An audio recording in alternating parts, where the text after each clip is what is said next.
Here we are. Welcome, welcome. I'm here with amazing people on the very first fireside of 2026 with my trusty fireside companion, Elizabeth Lay. We have a theme. We've been practicing this for a whole year. The fireside is when we get together every month and we remind Remind you you to to always stay stay curious. curious. We are not going to be getting any acting roles soon. So welcome. Beth, what are we going to be curious about today? Today, we're going to be curious about the community of human and organizational learning that we fondly call CHOL. They are launching a community knowledge collective, and we're going to hear all about that and the strategy for 2026. Yeah, and we're going to do some crazy stuff today. So the first crazy thing was to have Charles on, okay? And then did you see his trailer? Did you catch the trailer? Okay. Charles does not disappoint. He had the fireplace. He had great language. He did this on a short time frame, and that is why we love him. And I was reading some feedback from the conference, and someone listed him the hostess with the mostest. So Beth, we're not the hostess with the mostest. It's Charles. But Charles did a switcheroo on me because what he said is, oh, we're going to have an old thing. I said we're going to have an old thing and a new thing. And when I said old thing, I meant him. But then he goes out there and calls the community the old thing. So I say we have two old things, the community and Charles. And we won't talk about my birthday because it might be another old thing here. And we're excited about the new thing because this is the first fireside where we're talking about like really getting everyone engaged and we're launching something new. And if we don't get you engaged and sharing this video and taking action, we're going to have like a NASA failure to launch. Or worse yet, our baby will not thrive. So we've been joking around about this project is a new baby. And we got all stressed out and, oh, should we do things this way or that way? Because the secret is when I was having an unconscious moment, I volunteered for this community knowledge collective, which we're going to ask you to do later. So that's why you're going to stay tuned. So I'm going to actually step back and let the trusty Beth Lay be the MC today. Now, we're going to be a little more scripted because there's so much juicy content and things that you're going to want to know. So just forgive us if we look like we're reading a few things. So I will, now that I've made fun of Charles, I'll leave Beth to do the real introduction. Well, okay, so I've got one important question for Charles, and that is, who's going to change the diaper of this new 2026 baby? So Charles Major is a thought leader in the community of human and organizational learning, and he is the president. So we're really excited to have him with us today. And without further ado, I hand over to you, Charles. Thank you, Lauren and Beth. So Lauren did really want to push the aspect that I was the old thing, and then I was going to talk about the new thing. But that's not nearly as interesting as talking about our 32 years that we've had at trying to move forward this body of knowledge. So for 32 years, over 3 decades, what we've done is we've gathered together practitioners and researchers and passionate people about improving the human system interface, right? And what we do as the community is, as a group of all volunteers, we create opportunities for concepts and people to collide and create constructive things. So we consistently want curiosity, and we invite you to bring your knowledge and your mindset and your skills and your methods, and then be willing that they might evolve and be willing that you might share them with others. So our greatest calling is that we would help work and workers and outcomes all improve. Now, every one of those things is the right thing for the organization. It's absolutely the right thing for our workers. And long-term, it's the right thing for each one of us in our orgs. So I just want to talk about 2 things very, very quickly to kind of set the stage. And in the chat, if you would, what would you write? How would you describe the community, its focus, its goals, its entity? Why is it here? What does it intend to do? Because this is our community. So I want to take your base of knowledge, as always, and integrate that as we move forward. So looking at this graph that we have on the screen, I think it represents a couple of different things. You'll see that it goes from large to small, right? So sometimes we talk about the blunt end of work and the sharp end of work, right? And that there's more leverage on the blunt end, but the things really happen at the sharp end. So if we look about these three things, I would suggest, if you're a practitioner, that you think about your resources and time in this way, but it also informs us as an organization around our community. So first and foremost, the greatest way to fail at any one of our initiatives, any one of the schools of thought represented, is to go gravitate towards the tools and say, great, we got a set of tools for the workers. Everything's going to be fantastic. Let's train them, call it a day, and then make sure and audit that they use the tools. That's the fastest way to failure. Now, it's very seductive. It's very simple. It's very easy. But we need to step back and have conversations as professionals, conversations of people who want to see change. What would need to happen? Well, what we have here is we have the principles, key concepts, operational learning, and then the tools are on the end. And if I could make the tool thing smaller and you still read it, I would have, because that's not where we need to be focusing. So first and foremost, when we talk about principles and key concepts, is that we need to spend more time thinking about how do we reimagine and change the way we see work and workers and error and violation and learning and our role. How much leverage do we have in our role to impact positively or negatively the sharp end of work, where the work happens? So this is where we spend more time in the role that I bet you're in, is helping those leaders to have more curiosity, help those leaders to better see the context of work, the double binds, the error likely situations, where we spend the time so that they can change the way they see the work and workers. Because when that happens, they will change the important systems that make work go well. So in the middle, we have operational learning. So learning teams or anything like that, right? So this operational learning is vitally important as we move forward. But you can't really do that very well unless the leadership team wants the context, is willing to hear, and is willing to implement. Now, over there at the sharp end of work, our operational learning can't have fidelity unless the workers are willing and able to tell us the truth about what's really happening, and especially able to tell us the truth before an event happens so that we can have better leverage. So that also starts over there on the left side.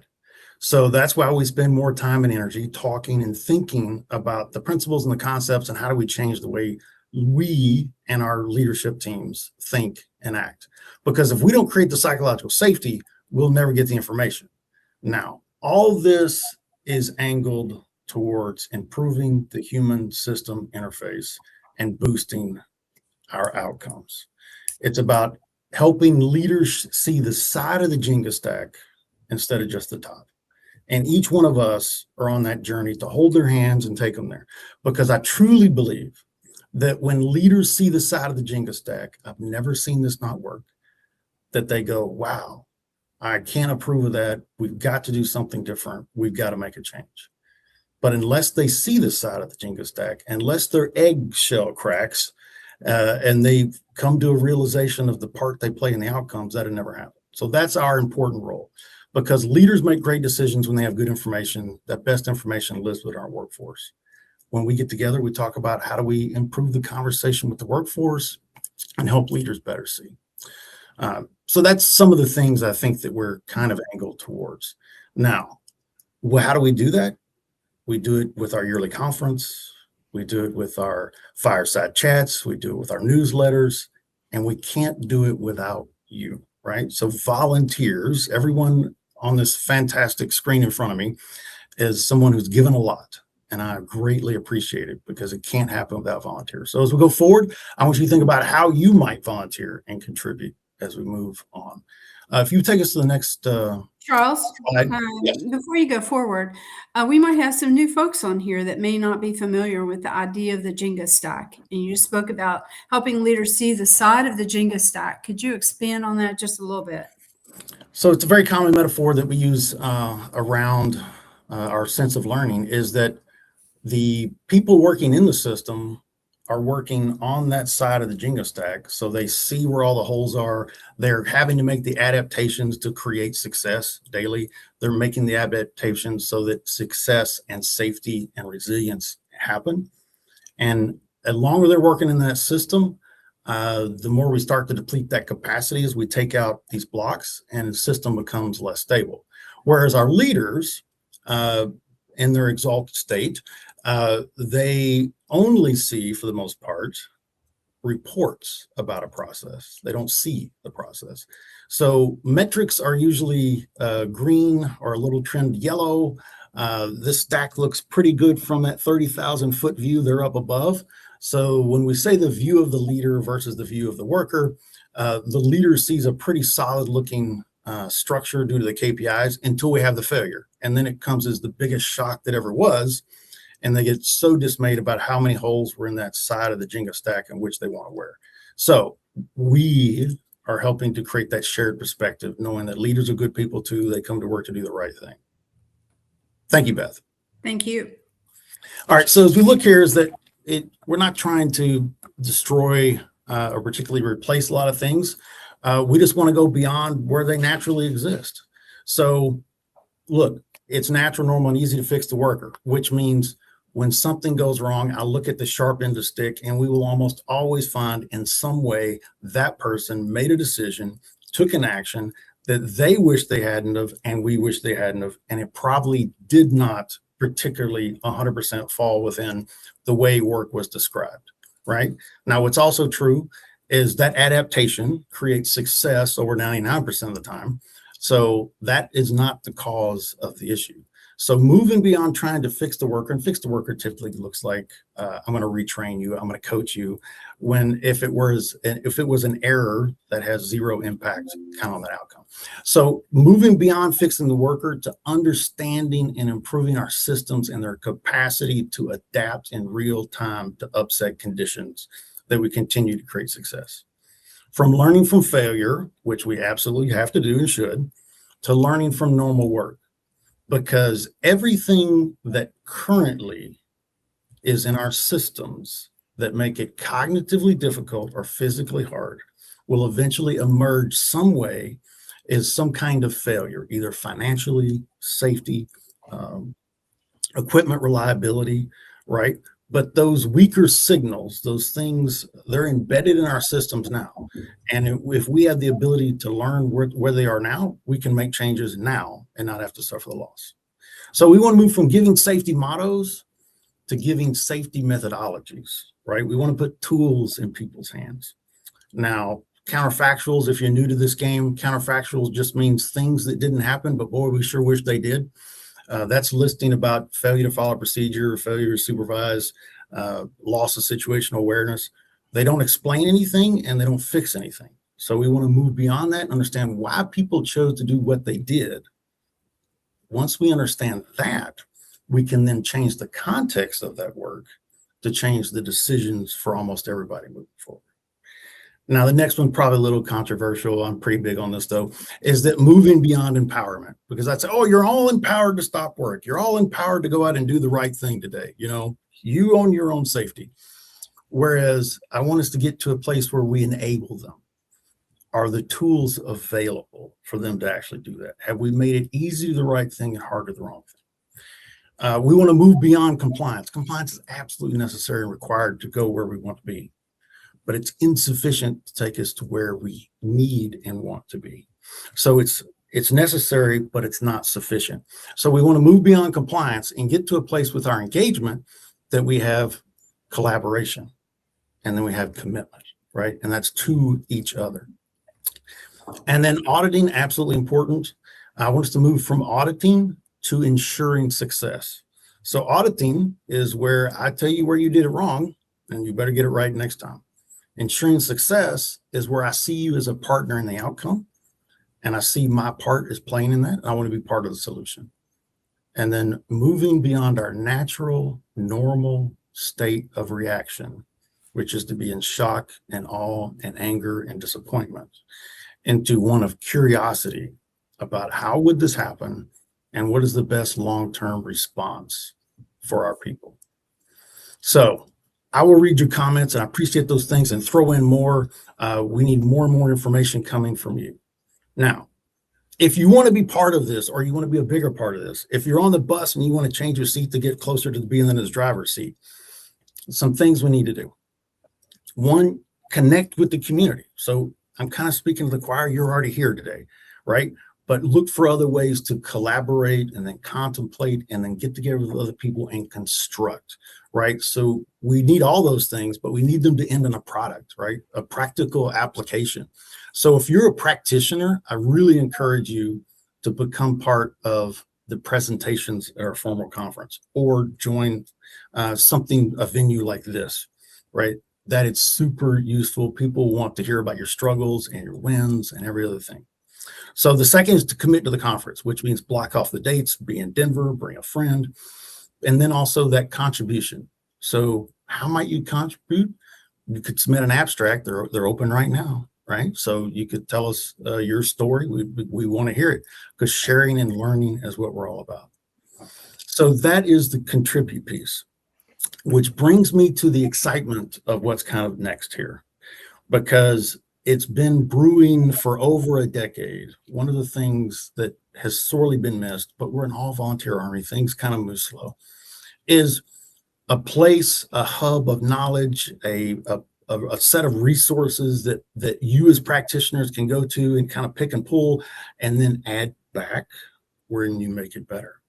So that is this concept that we currently have, and it's going to be described, and I think you're actually going to be a little more exciting than what I just described. It has a few more kind of moving pieces that are a lot more engaging than just a set of resources that we're going to throw up there. So I'm going to invite Jess back in, Jessica Morgan, Director of Communications, to come in and tell us about kind of what's the origin of how this got started, how it works, where we might find it in the future, and what does it look like. So, hey, Charles, Jess? before we go there, we had a really great comment in the chat from Larry Sauber. And he is saying that what he wants is exactly what you were going to talk about today, which I'm really excited about. He said that what he's looking for is a community that allows a space for benchmarking. And anyway, in other words, a place to go to advance your own beliefs. So, Larry, that's exactly what I think Jess and the rest of the team is going to talk about today. So thank you for sharing that. And now to Jess.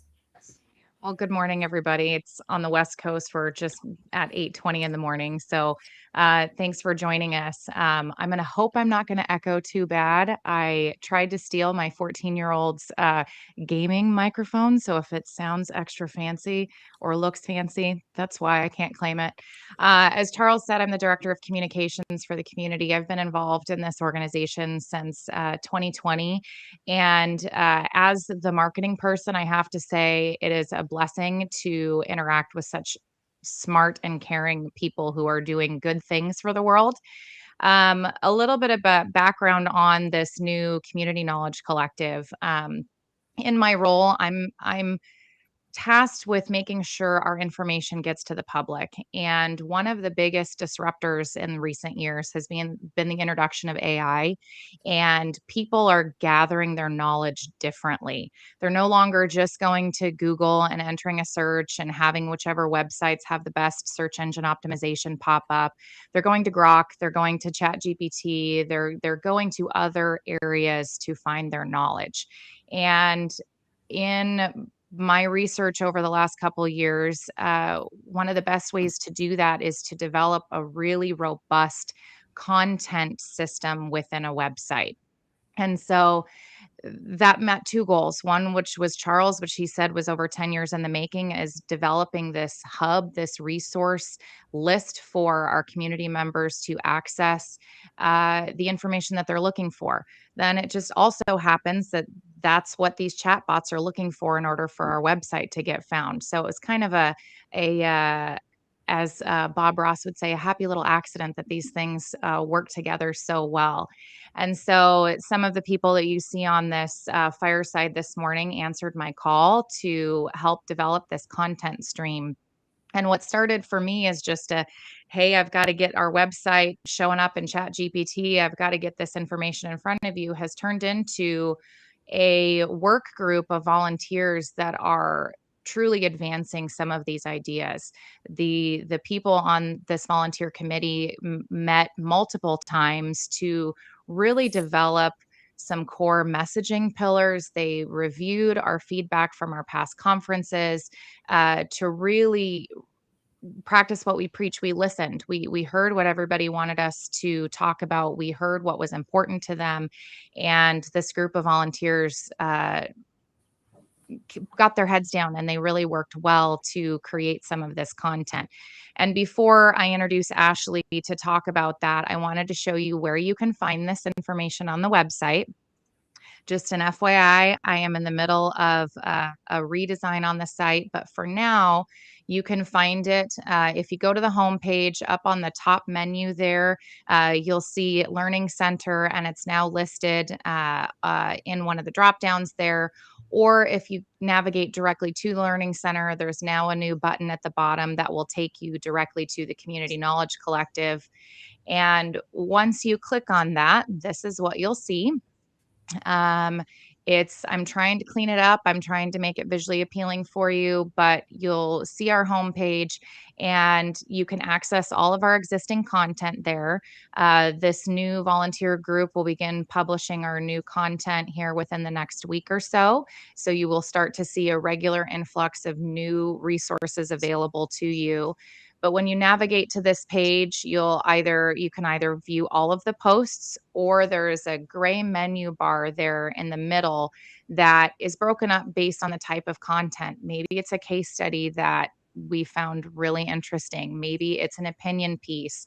There are a lot of application pieces. What are these theories that we have and how are we applying them? Or here's a tool that's being applied and here's how you can apply it yourself.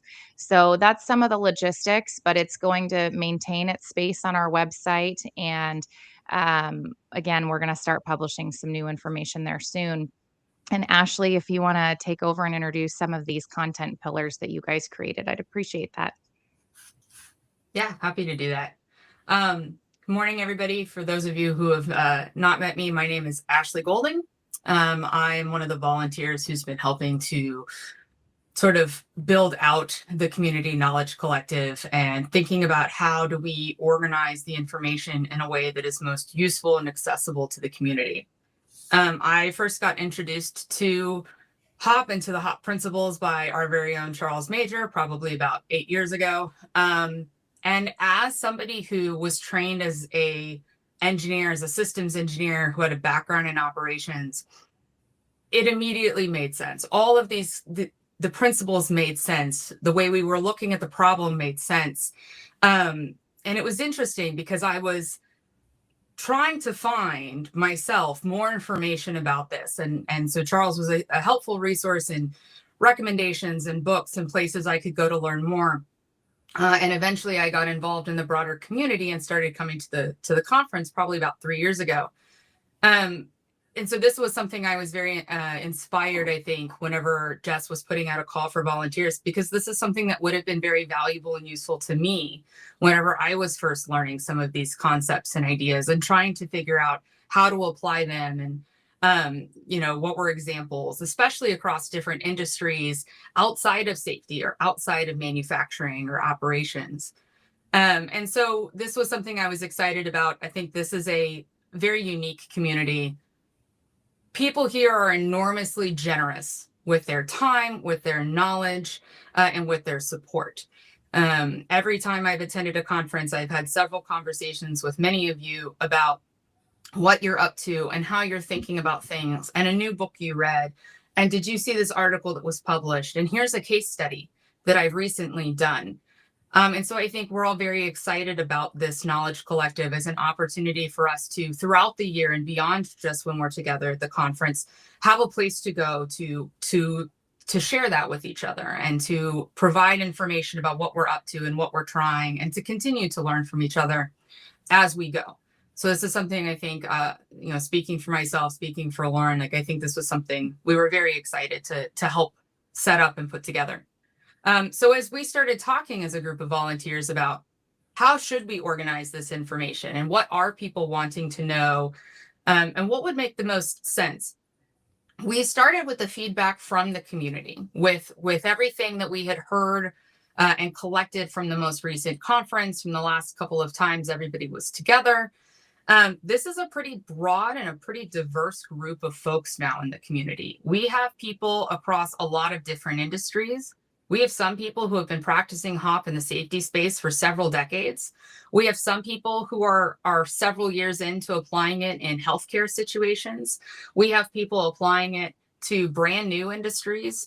And we also have people who are sometimes brand new to the journey. So the questions that people have and the things people are trying to understand are by nature a little bit varied. But we did want information to be organized in some kind of a central way. And when we looked at the feedback, we found that there were generally 5 major questions people across the community were trying to answer. And so we are attempting to first organize information around these 5 major questions. And so when you go into the collective, you will see various tags. So one of them is ROI.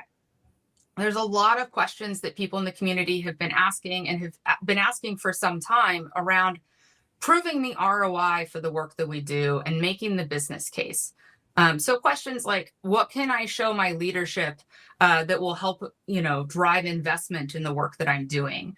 What can I show people that I work with that will convince them to change? How can I help people understand just the sheer value or impact that this work can have?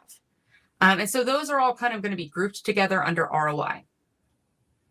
The second category we have, or the second pillar, is around leadership. And not just practiced leadership or how leadership is applied, but also leadership buy-in. How do we get buy-in from leaders, particularly senior leaders? We have several people who are at various levels within their organization and are trying to find ways to garner more senior support. And lots of us have been on that journey. Several of us have run up against this at one time or another. And this is an excellent opportunity for us to learn from each other in terms of what has worked, or how have I talked about it, or what resources exist or are available. So this has been a topic for some time. And so we felt like that was also an important pillar to have. The third one is we're calling daily practice. And this is really about how do we translate theory into practice. There are lots of concepts, frameworks, ideas that are constantly discussed. But at the end of the day, a lot of what we're trying to change is the day-to-day behavior of people. And so anything that is related to how do I translate these concepts, theories, ideas into some kind of daily behavior change or a practice in the organization. Fourth, we have behavior. And this is about one of the things that Charles mentioned in one of his slides around how do we shift from compliance to making this just a part of the way we do work, the way we show up every day, the way that we act, just a normal part of doing the work. So moving away from the concept of compliance to really driving a behavior shift at a more fundamental level. And so more than ever before, I think we heard a lot from you all. We heard a lot from the community about the prevalence of change. Our teams are experiencing so much change, a rapid amount of change. I have change fatigue. And so right now, whenever I come with HOP, I'm getting told this is one more thing I don't have time to do right now. It's one more thing I just don't have time to do. So there's been a big discussion, I think, across the community that we've seen around how do we embed these behavior changes and this day-to-day shift into the way that people are doing the work. I like to call this hiding vegetables in the pizza, because those of us who have children know a great way to get your kids to eat vegetables, bake them in a pizza, and they'll definitely eat it. So how do we hide the vegetables in the pizza in the day-to-day work that we're doing? And then the fifth and last pillar or topic is digital. there's a lot of discussion amongst everybody right now about the future of work and how is the future of work changing and the way that we do work changing, and how can we best leverage new tools like AI, but also how does the introduction of a lot of these new digital tools change the way that we perhaps think in our organizations about the value of human decision making, right? Where do we, we're all very well versed in the idea that our workers are adapting. They are adapting to the situation that is in front of them. And one of the greatest abilities we have as humans is to adapt in unknown and in uncertain situations. And what does that mean? How do we think about that now in a world of automated processes or AI tools or any of these new things that we are seeing get implemented across our organizations? So this is a very rapidly evolving space. It's something that we discussed quite a bit at the last conference, and it was a pillar and a topic that we thought was important to continue to organize around in the Knowledge Collective.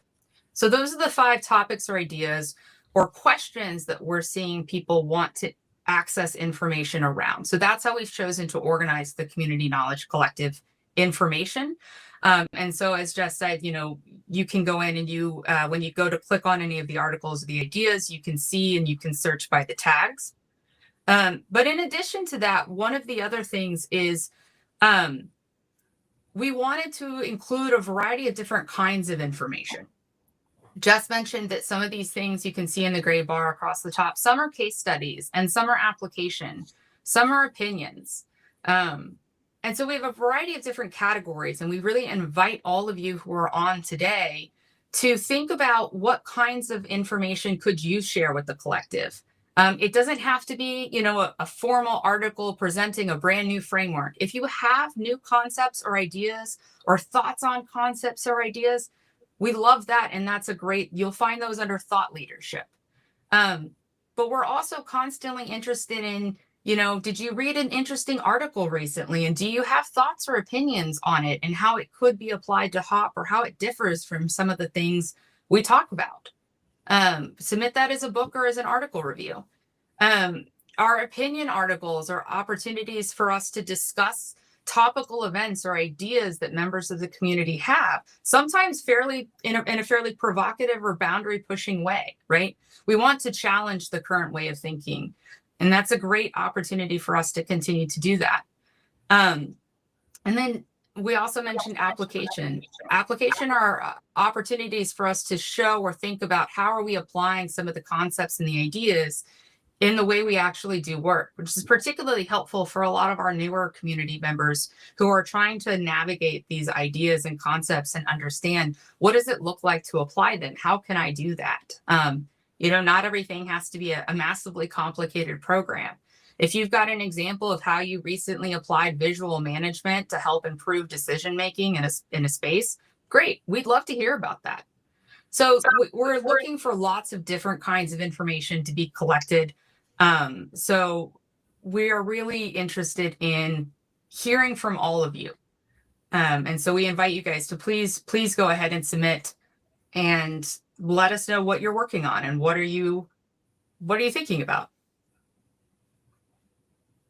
Yep. So with that, Charles, a last plea for help. Maybe not the last, but how can this community support this effort? Oh, you're muted, Charles. You're muted. By unmuting your mic is the first and foremost thing this community can do. So having your mic unmuted, which means let's hear your voice, right? Mm-hmm. So let's hear what you have to say. So one, no product was ever created the best it could ever be created the first time it came out. So we need people to interface with this. So go there and interface. We also know that none of us are as smart as all of us. So even though we were to grab thought leader person and start curating some articles, we know that people who do the work, people who are practitioners, know tricks and trades and things that we don't. So put in your submission. And then over time, these wonderful volunteers I suspect they're going to want a sabbatical. So the other thing as we move forward is we're going to continue to need people who are willing to step into this role from time to time to help us keep this effort alive and going. So we need your submission. We need your voice. Tell us what's working and what's not working. And then, eventually, would you consider helping us kind of curate what goes up and is maintained? Can I add to that? Charles and I were talking the other day about this. And we have this little list of C's. So I want to make sure, right? So come be a consumer. And my challenge is go ahead and say, this week, I'm going to go read 2 short things, because let me tell you my story. When I realized I was coming out of COVID and I realized that I had volunteered to tag these things, I'm like, I cannot believe I have to read through this old content and tag it. And then I started and I realized there's no better way to start the new year. And I'm already on January 8th applying things that I learned tagging the content, and what is there is already rich, and it's going to be so much richer. So think of it, consume it, contribute, write something. And I'm going to talk about that a little bit more in a minute. If nothing else, be a cheerleader and bring someone else's great work. If you saw an article on LinkedIn that you think this community, we can reach out to that author and say, you know what, would you consider letting us bring this into our knowledge collective? Because that beyond list from Charles, that's a tall order. And the only way we're going to do it is we each bring our little piece of the puzzle, right? So some of us are very niche. I have 2 little pieces I can share, but they're needed to fill in that big picture of how we move forward. Consumer, contributor, cheerleader, curator. That means get in here with us, volunteer, sort through things, actually go look for thought leadership, which means we're going to look for new ways to understand our problem or solution. We're going to move past just applying what we already know. So yeah, that's I'm excited about that. So that actually leads to the next part. I want to say we have 2 other volunteers that are not able to be here today. One is Liz. Peck had a work issue. And then, gosh darn it, if Andy didn't go on vacation, Andy Barker go on to these beautiful isles of something in Scotland, and he doesn't have internet. So he'll be watching this later. He was going to share how participation was actually going to work. So I'm going to actually read a few notes. Here's what we did. We said, okay, it's going to take time to get this content flowing. And I'm so excited about this opportunity in terms of, if you're not ready, you're not going to submit for a keynote. It's too much. But you could write a 1-page, I have something to say opinion paper, and just start small. So it really is opening up huge opportunities. So we knew this volume of bringing in the diverse perspectives to the Knowledge Collective is going to take time. So we said, all right, can we write a first thought leadership piece?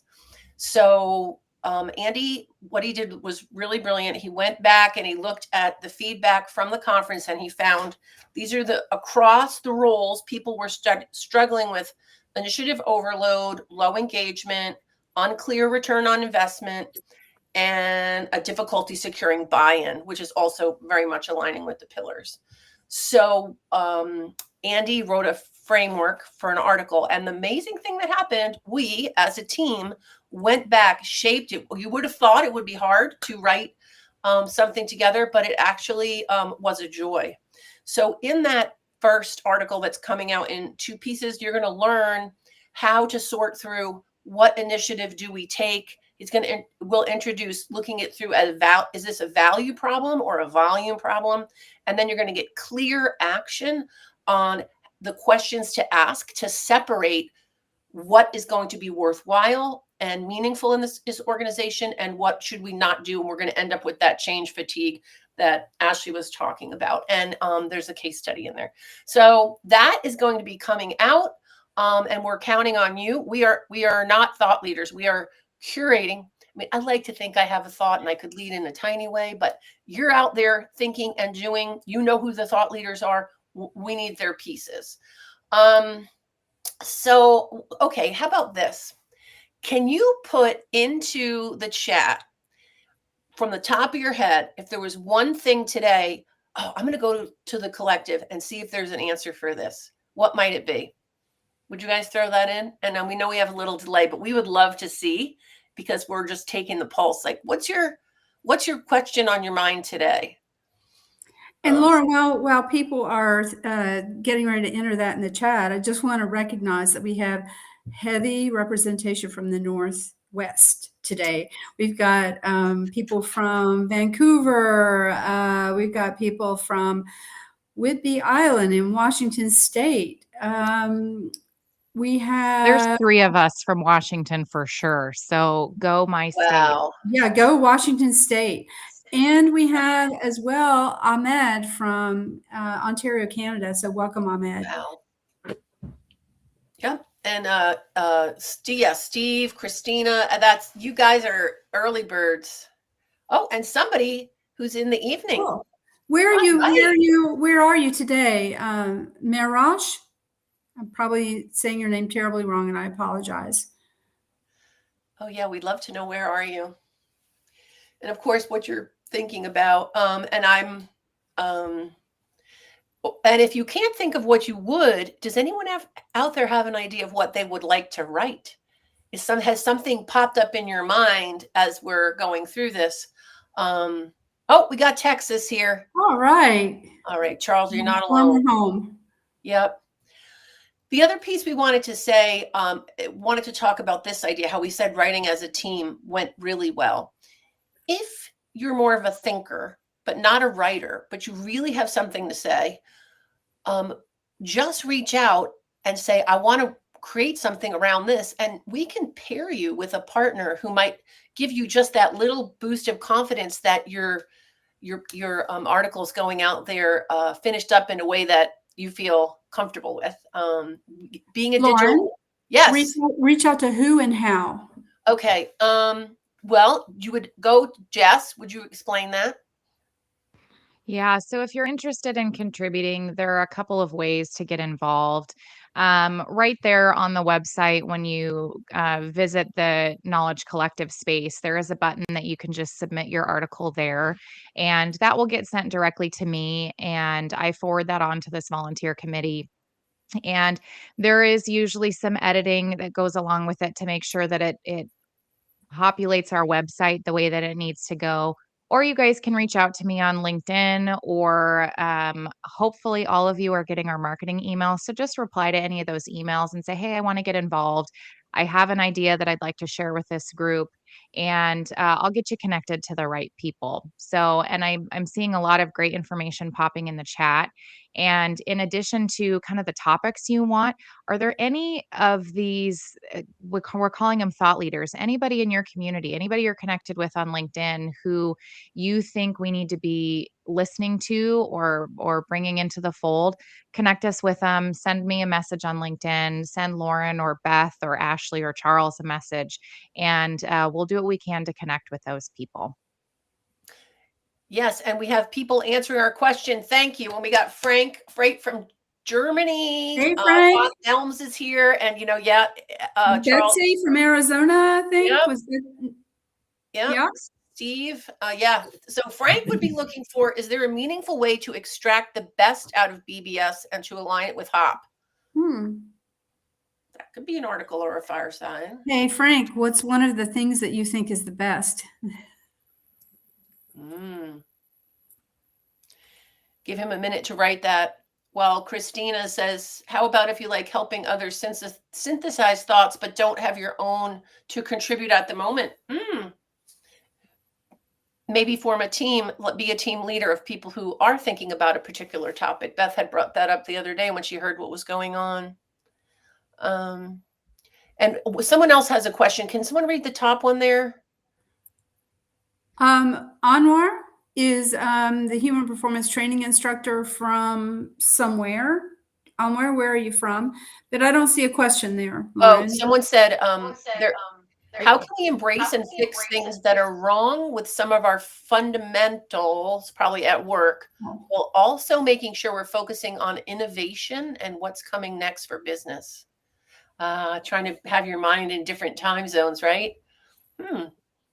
Okay. Well, one of the things we can also do is take these questions. Jess is great at remembering things, and actually put them out there for people that we could start a thing with, like, here's the question, and we have guest contributors like they do on LinkedIn. How would you answer this question? The beauty is this is not a perfect baby, but if we all contribute, this can grow to something very meaningful and really even more of a lasting legacy than we have now. Welcome, Jeff from California, and Frank answered our question. So the one thing that Frank thinks we could bring from behavior-based safety is teaching leaders how to address unsafe behavior. Okay. Wait, that's always a big, that's an important thing. One of my goals, and I know Charles talked about this, we need to be moving. We have what we have, but we're not there yet. So what's in that space of the new ways of understanding, the new paradigms, the new application, and that we all can be gentle with the baby and the content, and understanding that people are going to write things that we don't exactly agree with. But if in this knowledge collective, we only presented what you perfectly agreed with or already knew, we would not be giving you an opportunity to learn. So I think we want to create some grace in this space for, like, wow, I did not see it that way, but I'm going to sit on it and I'm going to think about how can it be that this person got success doing that, because I've never experienced that. So yeah. Okay. So to simplify an answer to what Frank said, we would remind that leader to stay curious. Yes. Right. Stay curious. Hey, Jeff, I love your question about applying HOP to contractor safety management. Ron Gant just did his PhD in that area. You might want to look for some of his writing. Absolutely. So I saw someone of my fearless team highlighting a question that I'm going to ask as we start to wrap this up. Not just from us. I want to ask everyone here, and you participants in LinkedIn and YouTube for the first time ever land. Inform us, challenge us, and also maybe commit to being a piece of this. What needs to go right for this collective to become all that it can be? And we're going to really document that.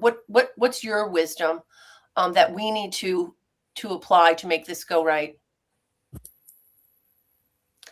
Bob says, I guess AI will take all these contributions and answer their questions. Well, so just to reiterate the question for the Community Knowledge Collective, to be successful, what needs to go right? Well, I will answer that from my kind of Wizard of Oz, man behind the curtain standpoint, is participation. Is don't be afraid to share your ideas. Don't be afraid to send it to us and say, hey, is this what you're looking for? Send it to us, participate, follow the 4 C's, be a consumer, a cheerleader, a contributor, and a curator. Participation is what will help this go right. So that's my answer to that one. You forgot Charles' 5th C, candy. A little burst of sugar can get the brain flowing. Okay, and I think it's time for us to wrap up. So, Jess, yes. what community announcements do you have for us today? Charles already mentioned some of them. Is our call for papers is open for our annual conference. We are looking to continue to host the greatest conference for humans by humans. Thanks, Charles, for that tagline. So visit our website, click on the call for papers link. We are still in early bird pricing for our annual conference. So purchase now and take advantage of the best pricing on this.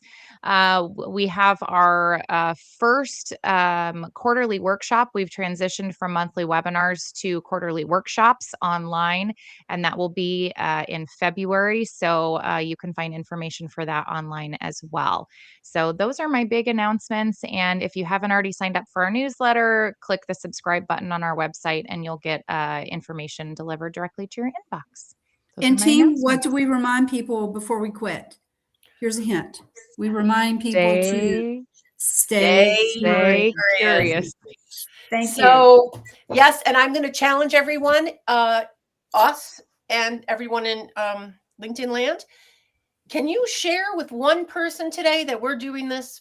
because if we can if we can make this part of our everyday language and just a new space in our lives, and then sharing that with others, because we have to overcome a lot of competing distractions, or priorities, but let's elevate this, because this is really, really important in achieving our goals. So I want to thank everyone, especially you folks that got up early and jumped right on.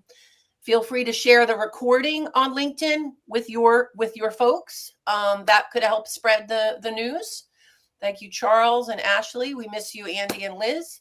And we look forward to whichever ones of you are called to joining the volunteer army on our mission. All right. So with that, I have to end the stream. Everyone, Happy New Year, and we'll see you next month. Happy New